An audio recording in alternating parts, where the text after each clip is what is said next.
হ্যাঁ ভাই, আপনাকেই বলছি। পকেটে বা ব্যাংকে কিছু টাকা জমেছে, আর সেই টাকাটা কোথায় রাখবেন সেটা নিয়ে কি রাতের ঘুম হারাম? আপনার অবস্থা আমি বুঝি। টাকা জিনিসটাই এমন, পকেটে থাকলে সুরসুরি দেয়, আর ব্যাংকে থাকলে মনে হয় ইঁদুরে খেয়ে ফেলল। সকালে ঘুম থেকে উঠলে বড় মামা পানের পিক ফেলতে ফেলতে বলে, বাবা জমি কিনে রাখ, জমি হলো খাঁটি সোনা।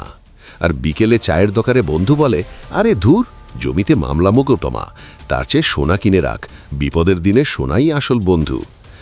আপনি এখন মাঝ দরিয়ায় হাবুডুবু খাচ্ছেন, ডানে জমি বামে সোনা। এখন আপনি কি করবেন? টাকা কি মাটিতে পুঁতে রাখবেন, নাকি সিন্দুক ভরে চোরের অপেক্ষায় থাকবেন? দাঁড়ান, টেনশন নিবেন না।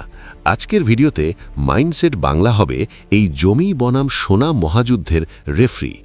আমরা দেখব লং টার্মে কে আপনাকে রাজা বানাতে পারে, আর কে আপনাকে ফকির বানিয়ে রাস্তায় নামাতে পারে। আর ভিডিও শেষে আমি দেব একটা সিক্রেট ফর্মুলা, যেটা বড় মামা আর পাড়ার জ্ঞানী আঙ্কেলও জানে না। তাই মাঝখান থেকে পোল্টি মারবেন না। পপকর্ন হাতে নিন, সিট বেল্ট বাঁধুন, চলুন শুরু করি। রাউন্ড 1, মিস গোল্ড, সোনা, ভাবিদের অহংকার। প্রথম প্রতিযোগী মিস গোল্ড। সোনা হলো বাঙালির ইমোশন আর ভাবিদের অহংকার। সোনা শুধু ধাতু না ভাই, এটা শ্বশুরবাড়ির মান সম্মান মাপার মিটার।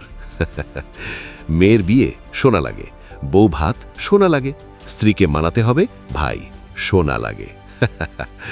কিন্তু ইমোশন বাদ দিয়ে বিনিয়োগ হিসাবে সোনার সবচেয়ে বড় সুবিধা কি?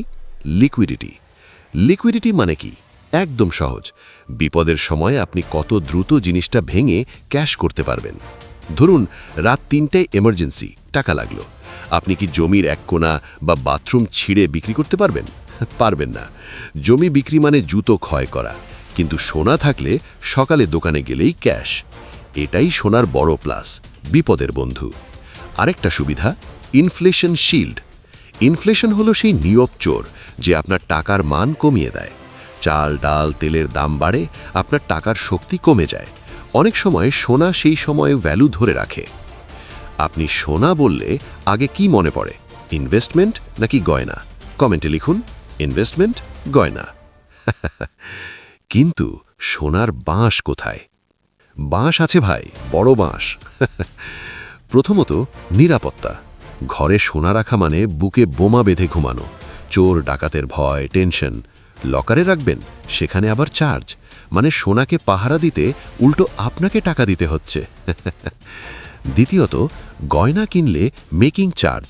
বিক্রি করতে গেলে দোকানদার আতশ কাঁচ দিয়ে দেখে বলে, ভাবি একটু খাদ আছে, 20% কম।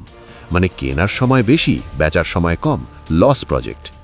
তৃতীয়ত, সোনা ভাড়া দেয় না, ডিভিডেন্ড দেয় না, আলমারিতে চুপচাপ বসে থাকে। আপনি লাভ পাবেন কেবল দাম বাড়লে। রাউন্ড 2, মিস্টার ল্যান্ড, জমি, দাপট আর ক্ষমতা। এখন দ্বিতীয় প্রতিযোগী মিস্টার ল্যান্ড। আমাদের সমাজে যার যত জমি তার তত দাপট। জমি কিনলে বুক 3 ইঞ্চি চওড়া হয়ে যায়। লোকে বলে অমুক তো জমিদার। জমির সবচেয়ে বড় সুবিধা কি? দাম বৃদ্ধি, ক্যাপিটাল অ্যাপ্রিসিয়েশন। আজকে যে জমি কিনলেন 10 বছর পর দাম আকাশ ছুঁতে পারে, বিশেষ করে যদি পাশ দিয়ে রাস্তা, ব্রিজ, মেট্রো কিছু প্ল্যান থাকে। তখন আপনি সকালে ফকির, বিকেলে এলাকার ডন। আর দ্বিতীয় সুবিধা ভাড়া, প্যাসিভ ইনকাম। ফ্ল্যাট বা দোকান ভাড়া দিলে আপনি ঘুমাবেন, নাক ডাকবেন, মাস শেষে ভাড়াটিয়া টাকা দিয়ে যাবে। এটাই আসল প্যাসিভ ইনকাম। কিন্তু জমিরও দীর্ঘশ্বাস আছে। জমি কিনা কি এতই সহজ? জমিতে নামলে ভাই আপনাকে হতে হবে বাঘের মতো সাহসী আর শিয়ালের মতো ধূর্ত। প্রথম সমস্যা, এন্ট্রি ব্যারিয়ার। জমি কিনতে লাগে মোটা অঙ্কের টাকা। খুচরা টাকা দিয়ে বড়জোর আইফোন হবে, জমি হবে না। দ্বিতীয় সমস্যা, ভেজাল ও মামলা। জমি কিনলেন, পরে দেখলেন ওই জমির মালিক আরও 5 জন। তারপর আদালত, উকিল, বারান্দা, ঘুরতে ঘুরতে মাথার চুল পেকে যাবে, জমির সুরাহ হবে না। তৃতীয়ত, লিকুইডিটি নেই। আপনি কাল সকালে জমি বিক্রি করতে পারবেন না। কাস্টমার খুঁজতে হবে, দরদাম, রেজিস্ট্রি, দালাল কমিশন, এক মহাযজ্ঞ। এখানে আপনি হতে পারেন অ্যাসেট রিচ, ক্যাশ পুয়ার।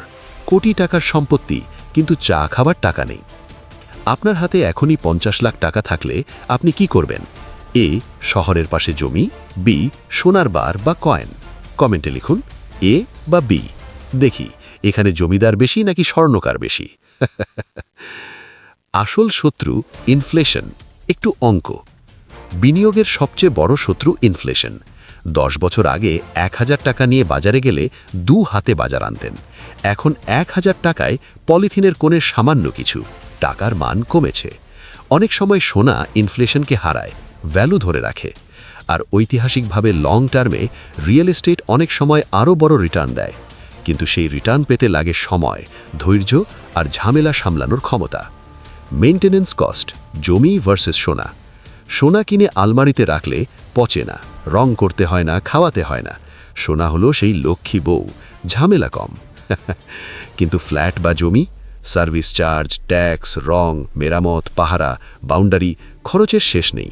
খাজনার চেয়ে বাজনা বেশি হয়ে যেতে পারে আপনি সতর্ক না হলে। Smart gold and smart real estate. এখন যুগ বদলেছে। স্মার্ট ইনভেস্টররা শুধু গয়না না, ডিজিটাল গোল্ড বা গোল্ড বন্ড টাইপ অপশনও দেখে। চুরির ভয় কম, মেকিং চার্জ কম, ট্যাক্স বা রুলস বুঝে গেলে সুবিধা হয়। আর জমির ক্ষেত্রেও অনেকে পুরো জমি না কিনে রিয়েল এস্টেট সম্পর্কিত অন্য অপশন দেখে, যেমন কোম্পানি বা প্রজেক্ট ইত্যাদি। এসব ক্ষেত্রে নিয়মকানুন দেশভেদে বদলায়, নিজে যাচাই করে এগোবেন। ভিডিওর সিক্রেট ফর্মুলা। এখন সেই সিক্রেটটা বলি। ডিম আর ঝুড়ির তত্ত্ব। সব ডিম এক ঝুড়িতে রাখবেন না, ঝুড়ি পড়লে সব শেষ।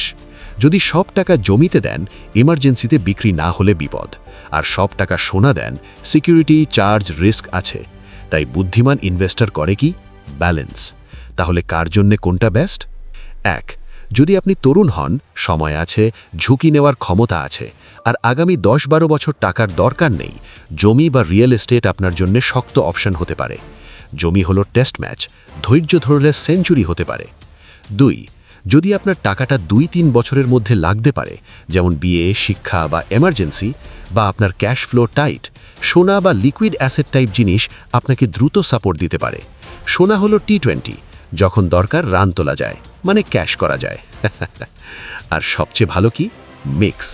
ধরুন 100 টাকা থাকলে 50 টাকা জমি বা ফ্ল্যাটের দিকে, 30 টাকা সোনা বা গোল্ড টাইপে, আর 20 টাকা ক্যাশ, ব্যবসা বা এমার্জেন্সি ফান্ডে।